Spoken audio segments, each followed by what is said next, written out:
ये संसार के जो पदार्थ है ना माता जी, ये ना तो पुरुषार्थ से मिलते हैं और ना ही केवल प्रारब्ध से मिलते हैं। प्रारब्ध और पुरुषार्थ के सहकार से मिलते हैं। प्रारब्ध होगा और प्रारब्ध के अनुकूल पुरुषार्थ होगा तो मिलेंगे।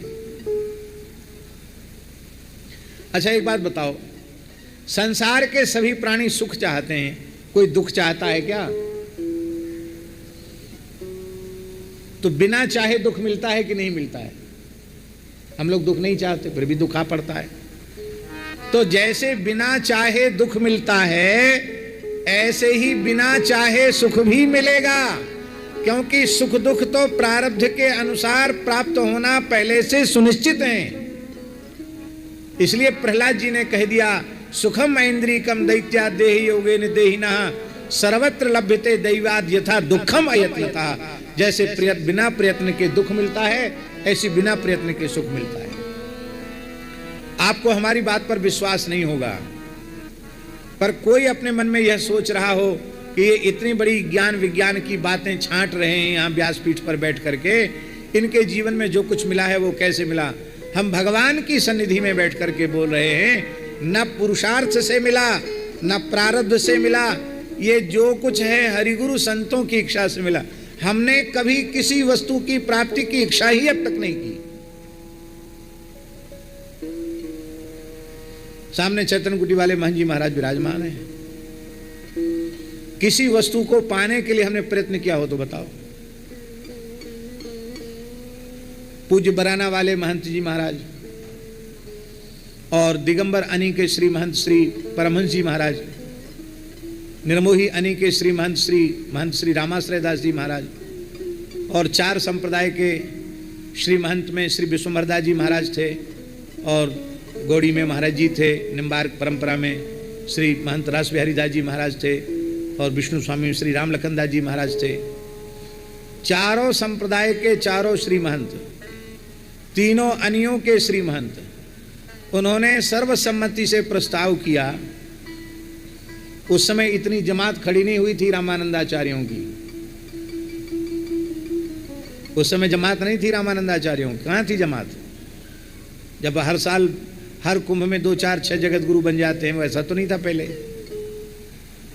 हमने कुछ कहा था क्या? पर बोले आपका 1 पैसा खर्च नहीं होगा, आपको कुछ देना नहीं है। अखाड़ा अपना व्यवहार तक लेने के लिए राजी नहीं था। बोले 2-3 लाख रुपए खर्च होगा तो हम लोग, बराना वाले महंत जी कहते हम रखते हैं टेबल पर पैसा, केवल स्वीकार कर लो जगत गुरु रामानंदाचार्य बनना। पर मैंने बड़ी विनम्रता से स्वीकार कर दिया, तो बराना वाले महंत जी खूब फटकारे भी, डांटे भी, और कहे कि अरे तुम ऐसा ही हो, बुद्धू हो, हम तो तुमको पंडित समझते थे पर तुम मूर्ख हो। हम कि अब जो कुछ भी आप कहिए, हम पूज्य गुरुदेव भक्तमाली जी, पूज्य पहाड़ी बाबा महाराज के कृपा भाजन हैं, हम जैसे हैं हम वैसे ही रहना चाहते हैं, हमको नहीं चाहिए।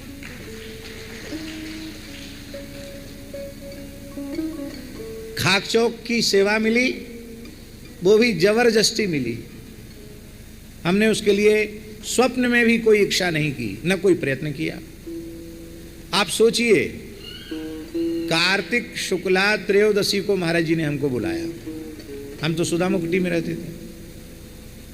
कार्तिक शुक्ला त्रयोदशी को सवेरे 9 साढ़े 9 बज रहे थे, और हम अपने आसन पर बैठकर सितार बजा रहे थे। हमको महाराज जी ने थोड़ा सितार सिखाया था, तो हम सितार बजा रहे थे। महाराज जी ने अपना सितार हमको दे दिया था, और उसी समय एक विद्यार्थी पहुंचा। बोले महाराज जी ने कहा जिस अवस्था में हो उसी अवस्था में चले आओ। तो हमने तुरंत सितार वैसे ही रखा, उसको कवर में भी नहीं रखा, ऐसे ही रख दिया सितार, और हम तुरंत वहां से गए, दौड़ के आए। तो महाराज जी खाक चौक में जो कुइया है ना, उस कुइया पर बैठे थे, नीचे जमीन में ऐसे उकड़ू बैठे थे, ऐसे सिर पे ऐसे हाथ रखे हुए। हमने दंडोत किया, वाह आ गए। कोई भूमिका नहीं कि हम क्या कहने जा रहे हैं, कुछ नहीं। बोले देखो बच्चा, आज कार्तिक शुक्ल त्रयोदशी है, कल बैकुंठ चतुर्दशी है, परसों कार्तिक पूर्णिमा है। इस स्थान के संस्थापक मूल पुरुष श्री स्वामी नृसिंहदास जी महाराज पहाड़ी बाबा हमारे दादा गुरु 150 वर्ष की आयु तक विराजमान रहे, पूर्ण सिद्ध योगी थे। बोले उनका जन्म भी कार्तिक पूर्णिमा को हुआ, उनका जीवित समाधि भी उन्होंने कार्तिक पूर्णिमा को ली, उनकी तिथि का भंडारा है। तो भला परसों सवेरे भद्र होके जमुना जी में नहा के आ जाना, तुमको भेष भी दूंगा विरक्त, और परसों ही तुमको पहाड़ी बाबा की गद्दी पर बिठा दूंगा।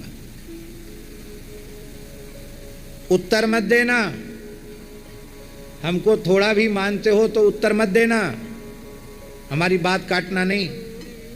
क्यों? हमारी प्रतिष्ठा का प्रश्न है, एजेंडा घूम गया है तुम्हारे नाम का, और सब भगत जगत कलकत्ता और जहाँ जहाँ से भक्तों को आना था सब भगत आ गए। ले साहब, एक कहावत है कि सब बाराती आ गए, दुल्हा को पता ही नहीं कि हमारा ब्याह है, हमको पता ही नहीं कि हमको हमारे साथ क्या होने जा रहा है, हम तो घबरा गए। हमने कहा महाराज जी, हम पूज्य गुरुदेव भक्तमाली जी के चरणों में रहते हैं, उनकी आज्ञा के बिना हम कुछ नहीं कर सकते। और महाराज जी उस समय बड़ी छावनी गए हुए थे अयोध्या जी में, श्री जगदीश दास जी के गुरु जी का उत्सव था, बड़ी छावनी के महंजी महाराज का, तो वहाँ गए हुए। तो हमने कहा कि फिर महाराज जी से बात कैसे करें, उस समय मोबाइल तो चले नहीं थे। तो रामानंद आश्रम गए, उनके फ़ोन से महाराज जी से फ़ोन किया, फिर महाराज जी से बात की। तो महाराज जी ने कहा मात पिता गुरु प्रभु, महाराज जी को पता है उस घटना का, पूज्य करुणाधाम वाले महाराज जी उसके साक्षी हैं। तो महाराज जी ने कहा पंडित जी, मात पिता गुरु प्रभु की वाणी बिना ही विचार किए शुभ जानी, ये हम लोग केवल दूसरों को नहीं सुनाते हैं, स्वयं भी मानते हैं। वे भेष के बहुत सिद्ध महापुरुष हैं, हमारे लिए भी गुरु तुल्य ही हैं। उनकी आज्ञा है कि उत्तर मत देना, तो कोई बात नहीं, वे जो आज्ञा दें वो स्वीकार कर लो। हमने कहा महाराज जी, कुटिया में चर्चा हो रही है कि वो तो दुर्वासा जी हैं, नरसिंह भगवान हैं, आज बुलाएंगे कल डांट डपट के भगा देंगे। तो महाराज जी बोले भाई अपने तो आज्ञा पालन करना है, बुलाएंगे तो चले जाएंगे, कहेंगे चले जाओ तो चले जाएंगे, हमें आज्ञा पालन करना है। तुम उनकी आज्ञा का पालन नहीं करोगे, उनके मन में दुख हो जाएगा, पीड़ा हो जाएगी, तो तुम्हारा विरक्त जीवन सफल नहीं होगा। इसलिए वे जो कहते हैं उसको ज्यों का त्यों मान लो। अब हम पूरे दिन तो इसी प्रकरण में रहे। रात को महाराज जी ने कहा था आज ही उत्तर दे देना, त्रयोदशी की रात को फिर हम महाराज जी के पास आए। हमने कहा क्या कहा, भक्तमाली जी ने क्या कहा? हमने कहा महाराज जी उन्होंने ये कहा कि उनकी आज्ञा सर्वोपरि है, जो कहें सो मान लो। गदगद हो गए सुन करके, बोले देखो बच्चा, हम और वे दो नहीं हैं, एक ही हैं। हमारा स्वभाव थोड़ा खरा ज़्यादा है, पर वो साधु हैं, सच्चे साधु हैं। हमारी आत्मा में दुख हो जाए ऐसा वो नहीं बोल सकते। वाह बहुत अच्छा है, अब हम भी बुढ़े हैं वो भी बुढ़े हैं, दोनों की सेवा करना। प्रसन्न हो गए और कार्तिक पूर्णिमा को वेश दिया। अभी तिलक भी नहीं सूखा था चंदन, और तुरंत गद्दी पर बिठा दिया, पहाड़ी बाबा की गद्दी पर। नहीं लोग कहते साधु बनाओ, इतने दिन परीक्षा करो, यूँ करो त्यों करो। अभी माथे का तिलक नहीं सूखा था, अवस्था भी कम थी, हाथ पकड़ के गद्दी पर बिठा दिया। आप तो थे ही।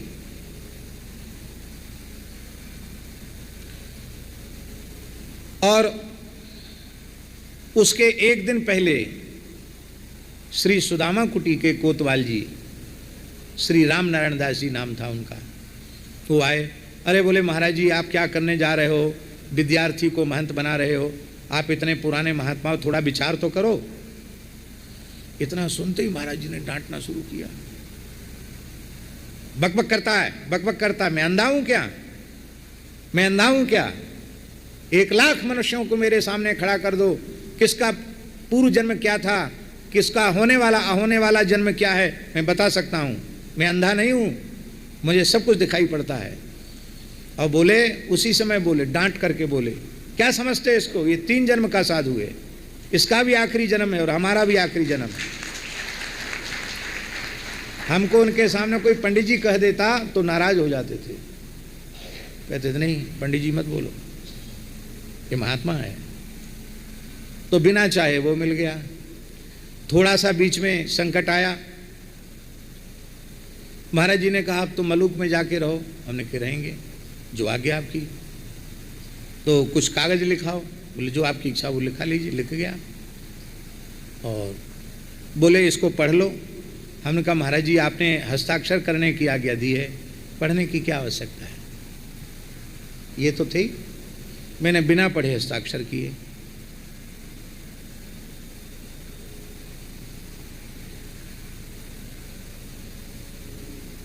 और माताजी बैंक का मैनेजर और रजिस्ट्रार ये दोनों बोल रहे हैं आपके नाम से पक्की लिखा पड़ी है, महाराज जी बहुत वृद्ध हो गए, इनको भ्रमित किया जा रहा है, आप अभी भी हस्ताक्षर नहीं करो तो कुछ नहीं बिगड़ने वाला, नहीं तो स्थान नष्ट हो जाएगा।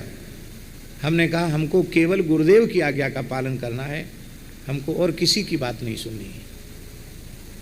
बोले जैसी आपकी इच्छा। क्या हुआ? कुछ नहीं बिगड़ा। क्या बिगड़ा? जो स्थान था पुनः स्थान भगवान ने फिर से सेवा स्वीकार की और आज वहाँ ऐसा मंदिर बन गया है कि नीचे से ऊपर तक लोहे की एक कील नहीं है, पूरा पत्थर का मंदिर है। 2-3 हजार साल तक कुछ बिगड़ने वाला नहीं। मंदिर का तो कुछ बिगड़ने वाला नहीं। इतना मजबूत मंदिर ठाकुर जी की कृपा से बन गया, सब कुछ हो गया। ये सब साधु हैं, सब व्यवस्था संभाल लेते हैं। और हमारे बड़े गुरु भाई पूज्य महंत श्री रामावतार दास जी ने बड़ी उदारता दिखाई और वस्तुतः वे बड़े अच्छे संत हैं। महाराज जी इस तरह से भजन करना सबके बस की बात नहीं।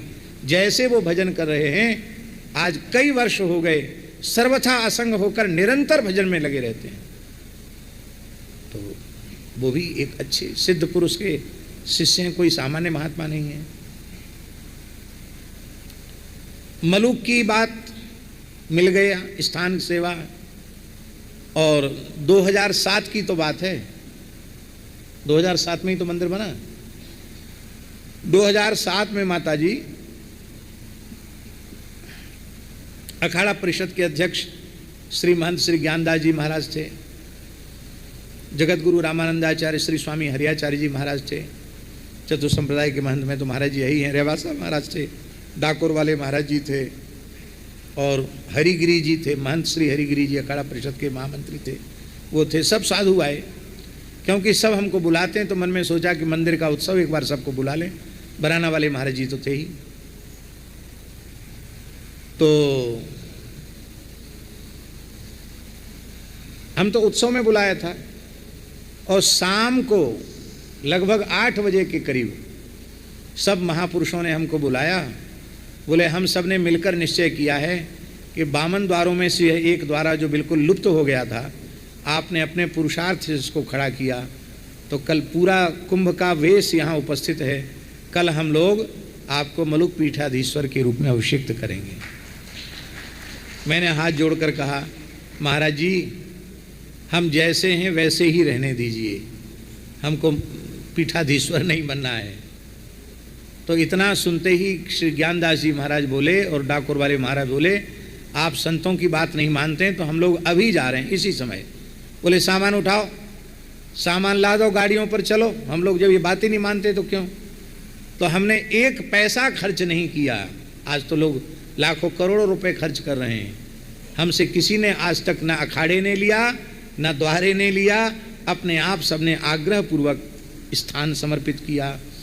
और रेवासा का तो कभी स्वप्न में भी नहीं सोचा था, जहाँ गुरु नानक देव जी 1.25 महीने विराजे हों, जहाँ गुरु गोविंद सिंह देव जी विराजे हों, जहाँ गोस्वामी तुलसीदास जी 4 महीने विराजे हों, जहाँ वल्लभाचार्य जी 1 रात्रि विराजे हों, जहाँ से 52 द्वारों में से 14 द्वारे जहाँ से निकले हों, उस इतने प्राचीन स्थान की कभी स्वप्न में नहीं सोची थी।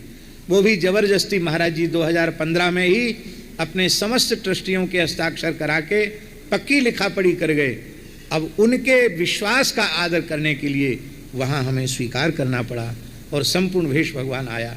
ये अपनी बात आज तक मैंने कभी बोली नहीं किसी मन से, आज पहली बार बोली है। जीवन में जो कुछ मिला है वो केवल हरिगुरु संतों के संकल्प से मिला है। इसके लिए मैंने कोई प्रयत्न नहीं किया, कोई इच्छा नहीं की, कोई कामना नहीं की। इच्छा और कामना तो एक ही है कि जिसके लिए शरीर मिला है वो काम हो जाए, ये मानव जन्म सफल हो जाए, भारतवर्ष की धरती गोवध के कलंक से मुक्त हो जाए। हम अपने जीवन काल में भारतवर्ष की धरती को गोवध के कलंक से मुक्त देख करके और फिर भगवान की सदा सर्वदा के लिए नित्य सन्निधि प्राप्त करें।